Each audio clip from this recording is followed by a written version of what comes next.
Guys, paano ba natin malalaman kung sira na ang battery? Check natin itong battery ng customer namin.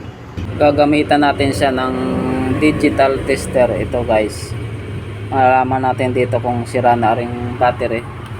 Ito nga palang battery ay sa customer namin to. Nalubat lang siya.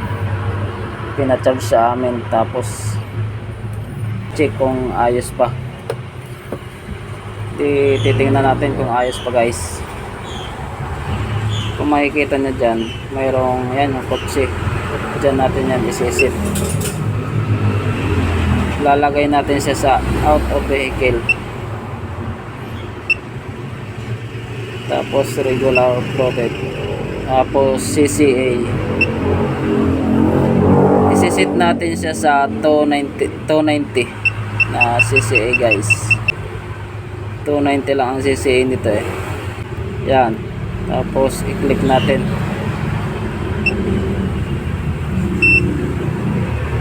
100% guys. Kung makikita nyo dyan, yung CCA lampas pa ng 290. 321 ang nakalagay dyan guys.